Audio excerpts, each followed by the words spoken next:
Salut à tous, comment ça va? Tout d'abord, avant de commencer la vidéo, je tenais à vous remercier parce que... ça y est, on a les 100 000 abonnés! 100K. On a les 100K. C'est quand même ouf de se dire qu'on a réussi à faire ça en moins d'1 an depuis la création de la chaîne. Donc vraiment... merci du fond du cœur, c'est trop cool, ça me fait trop plaisir. Et pour les gens qui attendent le name reveal, ne vous inquiétez pas, je vous préviendrai en temps et en heure. Et d'ailleurs pour ceux qui sont toujours pas abonnés à mon Instagram, c'est possible que j'y fasse quelques petites annonces dans les prochains jours, donc voilà. Vous savez ce qu'il vous reste à faire. Sur ce, revenons au sujet de cette vidéo. Pour la fin d'année, j'avais envie de vous raconter une histoire, et pas n'importe laquelle, celle du plus gros prank réalisé par la télévision japonaise. Et vous allez voir que les japonais, en matière de prank, ça déconne zéro. C'est un des plus gros moments de la télévision japonaise, et certainement un de mes préférés à titre personnel, et je suis super impatient de pouvoir enfin vous en parler. Donc comme à notre habitude, installez-vous bien, préparez-vous le petit café des familles, nous on ne perd pas plus de temps. C'est parti.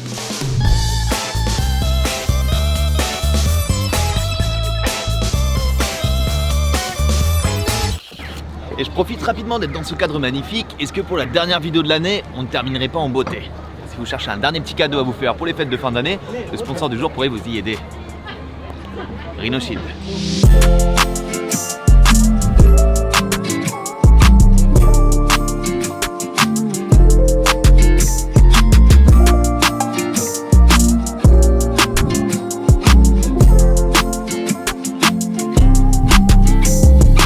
Rhino Shield, c'est maintenant un partenaire de longue date sur la chaîne et je pense que la plupart d'entre vous commencent à bien les connaître. C'est la marque référence en ce qui concerne les coques de smartphones, d'Apple Watch et même des AirPods Pro que certains d'entre vous ont peut-être reçus pour Noël. Ce qui les différencie surtout, c'est le polymère spécial développé par Rhino Shield qui va permettre à votre smartphone d'être protégé de la meilleure manière contre les chutes, mais aussi la tonne de design et de collaboration disponible qui va vous permettre de trouver la coque qui vous correspond. Et pour la fin d'année, on peut dire qu'on a été gâtés avec plein de nouvelles collections, comme déjà la collection Batman, que personnellement je trouve incroyable, ou encore les collections Marvel, Disney, Star Wars, et même Dragon Ball, que j'aime aussi énormément. Et sans oublier bien sûr les nouveaux designs pour les coques Hunter x Hunter et Naruto, à savoir que les coques Naruto elles sont maintenant personnalisables. Et bien sûr, comme à notre habitude, j'aime vous faire plaisir, et en ce moment en utilisant mon code PAPAMITSU, vous avez le droit à moins 15% sur tout le site pendant 48 heures. Donc si vous cherchez un dernier petit cadeau à vous faire ou à faire à un de vos proches, c'est certainement la bonne occasion. Moi dans tous les cas je vous laisse un lien dans la description. Sur ce, encore une fois merci beaucoup à Rhino Shield pour leur confiance et pour nous soutenir depuis le début de cette chaîne. Et nous, on retourne à la vidéo.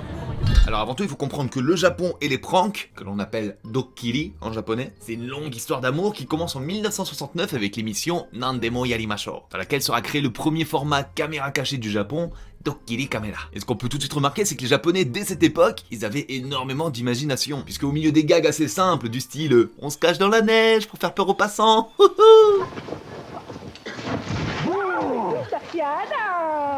on pouvait déjà trouver des pranks un petit peu plus élaborés, comme changer entièrement l'intérieur d'un restaurant en bar de Yakuza pendant qu'un des clients est parti pisser, faire tomber des énormes boules dans la rue pour écraser les passants, retirer le mur des toilettes publiques pendant que des gens pissent. Ils ont vraiment quelque chose avec les toilettes, les Japonais, c'est un délire. Ou encore faire croire à des gens qui vont se faire bouffer par un ours dans la montagne.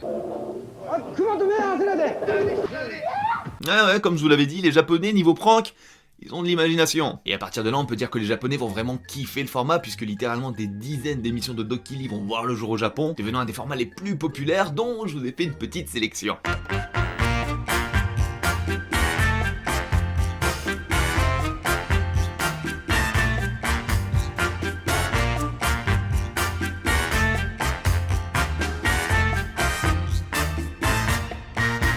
Celui qui va vraiment démocratiser et donner ses lettres de noblesse au format prank à la télévision japonaise, vous le connaissez très bien, c'est notre cher Kitano Takeshi. Alors pour vous rafraîchir la mémoire, Kitano Takeshi c'est ça, ça, ça, mais encore ça, et bien sûr, ça. C'est un des plus grands humoristes japonais à ce jour et une des plus grandes figures de la télévision japonaise. D'ailleurs, je place ça vite fait, mais il y a un film qui vient de sortir sur Netflix qui s'appelle Asakusa Kid, qui revient un petit peu sur la jeunesse de Kitano, sur tout son parcours jusqu'à ce qu'il devienne humoriste. Et le film, il est vraiment super cool, donc voilà, s'il y a des gens qui sont intéressés, n'hésitez pas à aller jeter un œil. Et c'est donc à partir de 1985 qu'il va animer l'émission Tensai Takeshi no Genki ga Deru Terebi, dont vous avez certainement déjà vu des images, puisque dès l'arrivée des plateformes de vidéos sur internet, YouTube, Dailymotion, les images de ces émissions-là ont fait partie des premiers buzz et des premiers mèmes d'internet, dont un des plus connus, le prank des 100 personnes.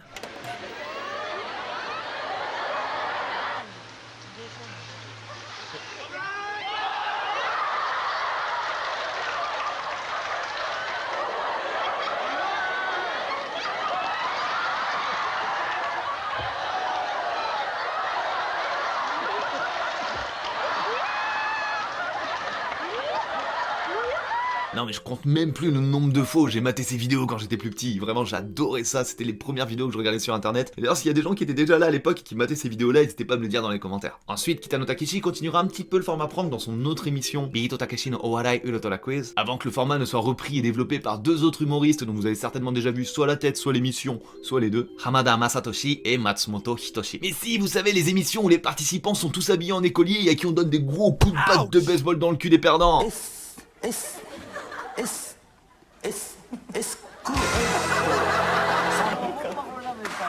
Voilà, ça c'est eux. Tout ça pour vous dire que le format prank et tous ses dérivés, c'est des formats qui existent depuis maintenant une 50aine d'années au Japon et qui n'ont jamais perdu en popularité. Mais moi aujourd'hui, j'aimerais vous parler d'une émission en particulier.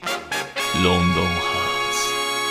London Hearts, ou à l'origine Inazuma London Hearts, c'est une émission qui fut lancée pour la première fois en 1999 sur la chaîne Télébi Asahi et qui est présentée par Tamura Atsushi. Alors juste, j'adore ce mec, c'est un de mes comédiens préférés. Et son acolyte de toujours, Tamura Ryo. A savoir que cette émission là, elle détient quand même comme palmarès d'avoir été pendant 9 années consécutives désignée par les associations de parents d'élèves comme numéro 1 des émissions à ne surtout pas montrer aux enfants. Rien que ça. Alors moi je vous avoue, je trouve ça un petit peu abusé, mais ça vous donne le ton. Alors le principe de l'émission, c'est de piéger non pas cette fois des gens au hasard dans la rue, mais des personnalités, des gens très connus de la télévision japonaise, dans des pranks la plupart du temps extrêmement élaborés, qui dépassent de loin tout ce qui avait pu être fait jusque-là à la télévision japonaise, autant au niveau des moyens mis en place que de l'éthique de certains pranks. L'un des plus connus et qui avait fait beaucoup de bruit à l'époque, c'était le format blackmail. Et ça consistait en gros à faire croire à des comédiens qu'ils avaient une touche avec une actrice ou une idole de l'époque, qui elle était bien sûr totalement au courant de la supercherie. Et ils étaient donc filmés en caméra cachée pendant un date pour voir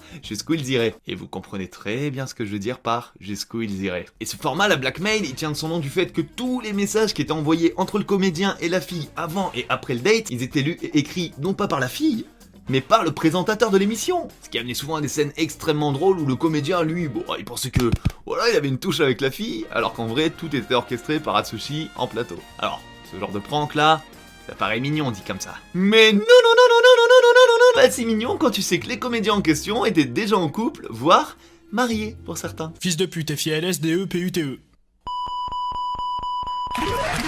Et l'émission se terminait toujours avec le comédien qui finissait chez la fille ou dans une chambre d'hôtel avec elle pour faire je ne sais quoi. Le climax étant la véritable copine du comédien qui débarquait à la fin de l'émission pour avoir, on va dire, une petite discussion. Ah, je vous explique pas le bad buzz que ça a été pour certains d'entre eux. Et donc forcément l'émission, elle était pas mal critiquée à ce niveau-là, même si au final, c'était toujours un énorme carton d'audience. London Hearts va vite devenir une émission incontournable avec de plus en plus de formats, de pranks, qui pour certains vont rentrer dans l'histoire de la télévision japonaise. Mais il est temps pour moi de vous parler d'un format en particulier, une émission qui a eu un impact si fort que la plupart des japonais s'en souviennent encore à l'heure actuelle. テレビ朝日50周年記念ロンドンハーツの一大プロジェクト届け俺の想い L'histoire de ce prank, elle démarre fin 2018. Le directeur de Télébi Asahi va demander à Atsushi de trouver une idée innovante pour fêter les 50 ans de la chaîne. D'ailleurs, gardez bien cette info en tête. Après une mûre réflexion, le piégé sera vite désigné en la personne de Kano Eko, un comédien japonais connu non seulement pour être extrêmement sûr de lui, mais surtout extrêmement crédule. Tellement crédule que c'est pas la première fois qu'il se fait piéger. À peine quelques mois plus tôt, il avait déjà été piégé par l'équipe de London Hearts dans un autre format dérivé du format blackmail dont je vous ai parlé tout à l'heure, Magic Mail. Et en gros, il lui avait fait croire qu'il avait une touche avec l'idole Akiyama Rina. Et ça déjà à l'époque, c'est une émission qui avait fait sensation pour une scène en particulier.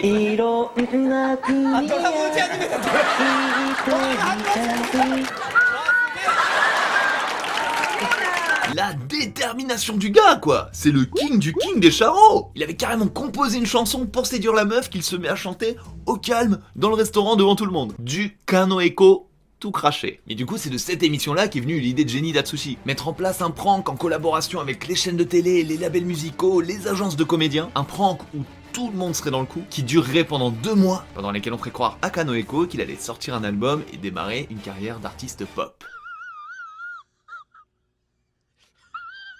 A savoir que Kano Eko, il a jamais caché le fait que lui, son rêve, ça a toujours été de devenir musicien. Mais n'ayant jamais percé, il s'était tourné vers la comédie. Et quand on connaît le boulard du gars, c'était juste la cible parfaite pour un des plus gros pranks à ce jour de la télévision japonaise. Alors moi à l'époque j'avais trouvé l'émission sur internet, mais là en la cherchant pour réaliser cette vidéo, je me suis rendu compte qu'elle a été supprimée de toutes les plateformes. Elle est absolument introuvable aujourd'hui.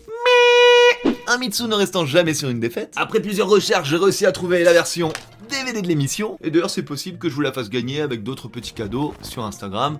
Donc, encore une fois, n'hésitez pas à me rejoindre. Ce qui est vraiment fascinant dans ce prank, c'est que sur les 2 heures d'émission, tu t'ennuies vraiment à aucun moment, tellement chaque scène est absolument épique. Ça commence tout d'abord par le moment où on annonce à Kaneko, durant un petit meeting, que des producteurs dans la Belge seraient intéressés par lui à la suite de l'émission Magic Mail, durant laquelle il avait chanté sa chanson. À savoir que la chanson en question, qui s'appelle Namida, elle avait fait un petit hit à l'époque, et elle avait été téléchargée plus de 68 000 fois suite à l'émission. Donc Kaneko, qui voit son rêve de devenir musicien professionnel se réaliser, il saute sur l'occasion sans trop se poser de questions, ce qui l'amène quelques jours plus tard à rencontrer les producteurs en question. S'ensuit alors une scène de caméra cachée dans les bureaux du label absolument hilarante, où Atsushi, via une petite oreillette, va donner des indications au producteur, qui va donc demander à notre cher Kaneko d'improviser des chansons sur des thèmes absolument incroyables tels que Perfect Love, l'amour parfait.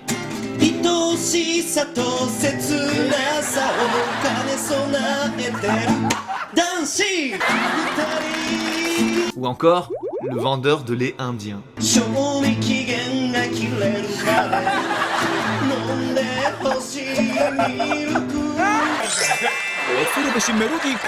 Ah, je vous avais prévenu que ce serait totalement what the fuck. Et si on met de côté les paroles extrêmement niaises et le chant qui, visiblement, n'est pas le point fort de Eko, je vous avoue que ça reste quand même assez impressionnant de voir la vitesse à laquelle il arrive à trouver des mélodies et des paroles qui correspondent au thème qu'on lui a donné, aussi ridicule soit-il. Il ira même jusqu'à lui-même se donner le titre de grand chef de l'usine à mélodie. Oui, parce qu'encore une fois, ce qui caractérise particulièrement Kaneko, c'est son boulard surdimensionné. その考えて出るものじゃないんで。ああ、ミュージシャンよりミュージシャンですよね、きっと。かもしれないです。寝起きで4割ぐらいしかまだ出てないつもりだったんですけど。Arrivé à la fin du meeting, après avoir assisté à l'improvisation des 2 premiers titres qui feront partie de l'album, si, il est maintenant temps de définir le nom d'artiste qui sera utilisé par Eko pour sa carrière musicale. Et le producteur, Yoshioka, lui proposera donc 50A pour Go Top Artist.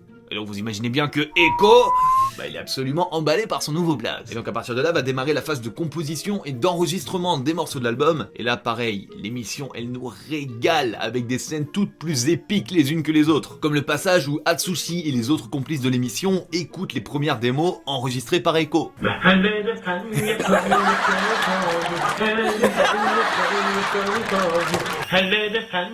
インドの牛乳屋さんの収録はこの A メロまで。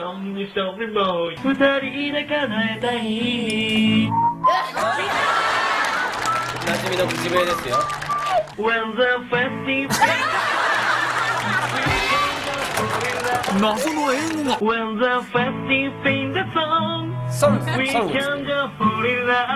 Non mais sérieusement, entre les chants en indien bizarre pour le marchand de lait indien ou l'anglais totalement improvisé, cette scène elle est totalement mémorable. Mais personnellement, un de mes moments préférés de l'émission, c'est le moment où Eko se rend dans un hôtel, rempli de caméras cachées bien sûr, pour composer ses chansons. Non mais entre la petite danse devant les producteurs, le moment où ils font exprès de le laisser seul dans la chambre avec une staff pour voir ce qui se passe et qui lui demande de pouvoir s'allonger sur ses jambes, ou encore le moment où il se met à composer des chansons en battant des films de Scrabble à la télévision. はい、ペイチャンネルですよ。入りました。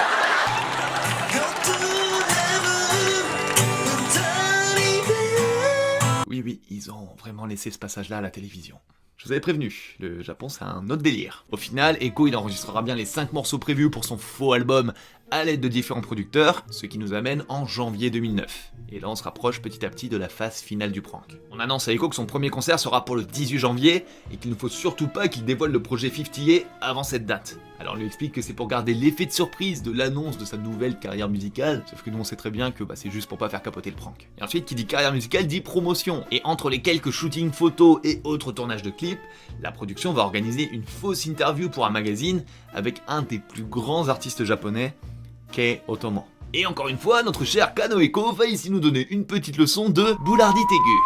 やっと居場所見つけたなみたいな。でご自分で一番好きなパーツだったりフェイス思いますかご自分で思うし、はいそうですか思われてるし。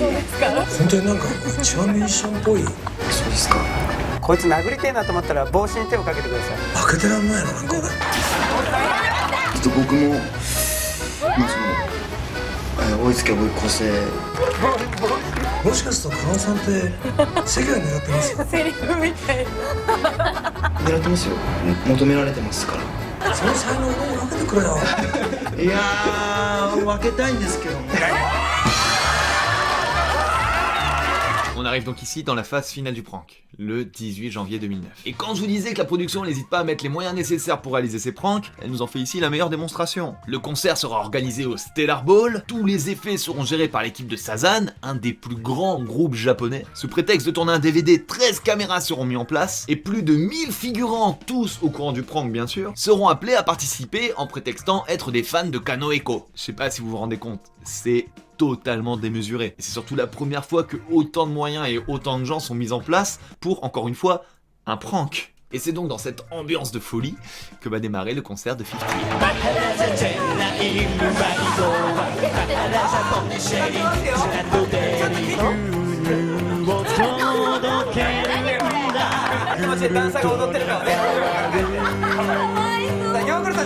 Alors encore une fois, malgré le côté un petit peu what the fuck des morceaux et des paroles, je vous avoue il y a un petit côté satisfaisant à voir le résultat final des morceaux qui ont été créés du coup pendant l'émission. On peut enfin voir les petites danses que Kano Eko avait montrées au producteur à l'hôtel, ou encore la version finale de son chant indien. Moi ce qui m'avait surtout fait extrêmement rire, c'est la chanson qu'il a composée pendant qu'il matait un film porno là. Parce que quand tu sais le contexte dans lequel elle a été écrite cette chanson, bah, les paroles ça leur donne un tout autre sens.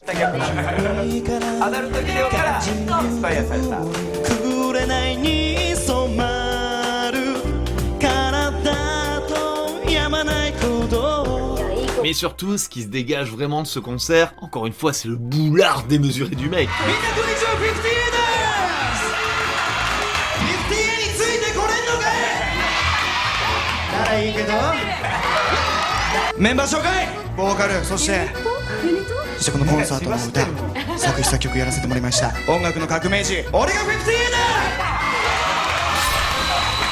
Qui amènera d'ailleurs à un happening que personne, mais vraiment personne, même pas la production, n'avait vu venir. 皆さんが知ってる狩野英孝、全て捨てて 50A 音楽一本でやっていこうと思ってます。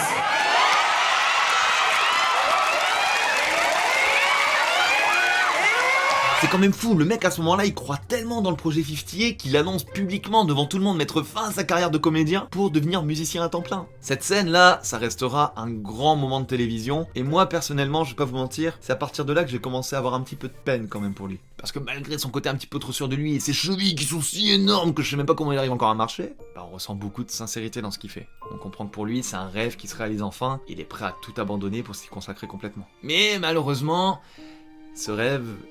il a une fin. Et c'est lors du encore. Alors pour ceux qui connaissent pas, le encore, en gros, c'est une dernière chanson que va performer l'artiste après que le public l'ait appelé sur scène en criant.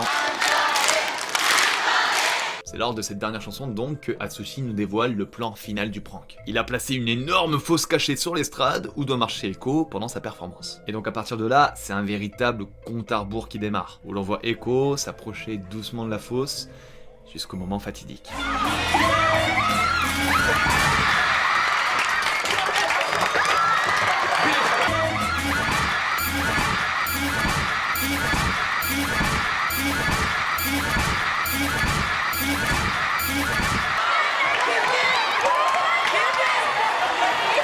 Il faut quand même que je vous avoue, le coup des 13 caméras là qui ont filmé pendant qu'il tombait, moi à l'époque ça m'avait fait mourir de rire. Et c'est donc après cette chute qu'il est temps pour Atsushi et toute son équipe de sortir de l'ombre et de tout dévoiler au piégé. Forcément c'est une grosse douche froide pour Kano Eko qui comprend petit à petit que les 2 derniers mois qui viennent de passer ont été entièrement orchestrés par Atsushi. Atsushi qui nous dévoile qu'en fait il avait laissé des petits indices à droite à gauche qui prouvaient que tout ça n'était qu'un prank.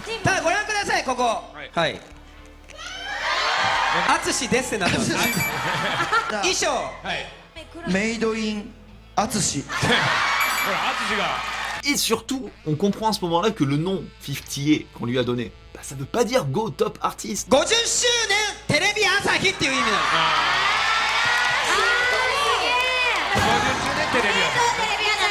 Vous vous rappelez maintenant? Je vous avais dit que c'était important. Non mais vraiment, le jusqu'au boutisme de Atsushi, ce mec c'est un putain de génie. Et c'est donc sur toutes ces révélations et sur un Kano Eko encore sous le choc que se termine le plus gros prank réalisé par la télévision japonaise. Alors au final, comme je vous l'ai dit, cette émission elle est vraiment restée dans les mémoires. Et le personnage de 50A, au final il a tellement plu que même encore aujourd'hui, Kano Eko il s'en sert pour faire des concerts en festival ou à la télévision. même si on va pas se mentir, c'est plus dans un but comique. L'émission London Hearts, elle, continue encore aujourd'hui à produire des pranks toujours aussi élaborés, et c'est toujours autant un plaisir pour moi de découvrir les pièges mis en place par Atsushi et toute son équipe, même si, je vais pas vous mentir, l'histoire de 50, c'est encore aujourd'hui le prank qui m'a le plus marqué, le plus gros prank de la télévision japonaise. Sur ce, on arrive enfin sur la fin de cette vidéo. J'espère sincèrement que cette histoire vous a plu. Moi en tout cas, ça m'a fait extrêmement plaisir de pouvoir vous la raconter. N'hésitez pas d'ailleurs à me dire dans les commentaires quel était votre passage préféré de l'émission. Et si vous avez vous un prank ou une émission préférée, moi ça me ferait super plaisir de les découvrir. Sinon, comme à notre habitude, moi je compte sur vous pour le pouce en l'air et l'abonnement si c'est pas déjà fait. Merci encore une fois aussi à Rhinoshield pour avoir sponsorisé cette vidéo. Vous avez un lien dans la description. Et sur ce, je vous souhaite de superbes fêtes de fin d'année. Nous on se retrouve dans tous les cas en 2022 pour plein de nouveaux projets sur la chaîne. Merci à tous encore une fois pour les 100 000 abonnés. Merci à tous pour cette année de folie. C'était Mitsu.